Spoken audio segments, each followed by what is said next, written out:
حضرت مریم رضی اللہ تعالی عنہا کو اللہ تبارک و تعالی نے بغیر باپ کے جناب عیسیٰ علیہ السلام عطا فرما دیے۔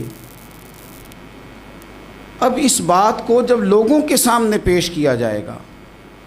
لوگ کیا رائے دیں گے، یہ بھی تو ایک مشکل کام ہے نا۔ وہ خاتون، وہ پاک باز عورت جس نے اپنی زندگی کے سارے اوقات ہی اللہ کے گھر مسجد میں گزارے، جس کی ماں پاک ہے، باپ پاک ہے، خاندان پاک ہے، اس خاتون کو بغیر باپ کے جب گود میں بچہ لے کے لوگوں کے سامنے جانا ہے تو کن رویوں کا سامنا کرنا ہے، یہ آپ سمجھ سکتے ہیں۔ کسی شاعر نے کہا تھا کہ الجھے الجھے بکھرے بکھرے روز و شب دیکھے گا کون، لوگ تیرا جرم دیکھیں گے سبب دیکھے گا کون۔ لوگ تو ظاہری حالات کو دیکھتے ہیں اور فیصلہ کر دیتے ہیں، سبب کیا ہوا تھا، وجہ کیا بنی تھی، تصویر کا دوسرا رخ کیا، اس پر تو غور ہی کوئی نہیں کرتا۔ اور پھر مخلوق تو فنکار ہے اس درجہ کے پل بھر میں، سنگے در کعبہ سے بھی اصنام تراشے، تم کون ہو کیا چیز ہے داغ کبابی۔ لوگوں نے تو مریم پہ بھی الزام تراشے، بڑے بڑے باعزت باوقار لوگ، اور ذرا سا کہیں کوئی نقطہ لوگوں کو نظر آتا ہے تو لوگ اس نقطے کو بہت بڑا قصہ بنا لیتے ہیں، بہت زیادہ داستان سرائی کرتے ہیں، نیک لوگوں کو بڑی تکلیف پہنچاتے ہیں۔ لیکن اگر وہ شخص سچا ہے اور اپنے رب کی بارگاہ میں وہ صاف ہے تو پھر اسے زیادہ وضاحتیں دینے کی ضرورت بھی نہیں، اور ویسے بھی جب لوگ بہت زیادہ مخالفت کر رہے ہوں تو وضاحتیں دینا کام بھی نہیں آتا، اس وقت صفائی دے کے انسان مزید الجھتا چلا جاتا ہے۔ حضرت مریم کی گود میں جناب عیسیٰ علیہ السلام تشریف لے آئے تو جناب مریم کو حکم تھا کہ آپ نے بولنا ہی نہیں، آپ نے بات ہی نہیں کرنی، آپ خاموش رہیں۔ وہ خاموش ہیں، بچہ پنگوڑے میں ہے، قوم کے سامنے ہے تو قوم بڑے سخت نظروں سے دیکھتی ہے، بڑے سخت جملے کہتی ہے، اور انہوں نے کہا کہ مریم یہ بچہ کہاں سے آ گیا، آپ بھی نیک، آپ کا باپ بھی نیک۔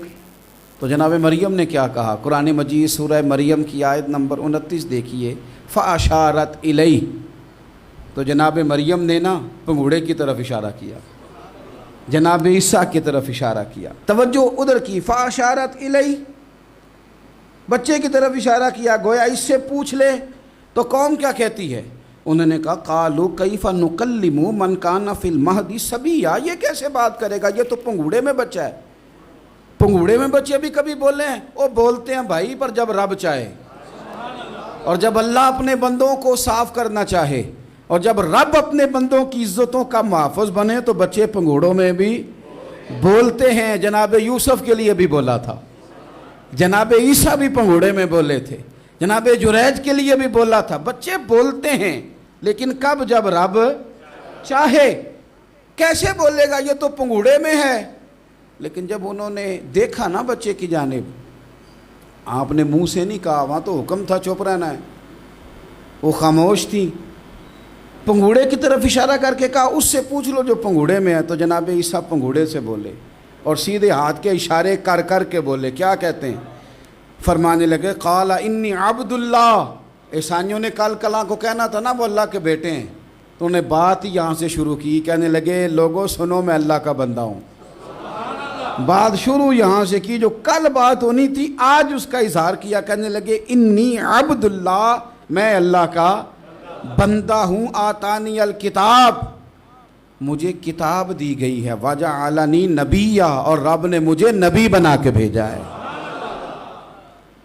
10 منٹ پہلے جناب مریم کے بارے میں رائے لوگوں کی اور تھی، اور 10 منٹ کے بعد اور تھی، 5 منٹ پہلے باتیں اور تھیں اور 5 منٹ کے بعد باتیں اور تھیں۔ جب رب بندوبست کر دے، جب اللہ اہتمام کر دے، میرے بھائی ضروری تو نہیں کہ ہم پریشان ہی رہیں کہ یار یہ کام میں نے کیا نہیں، میرے کھاتے ڈال دیا گیا،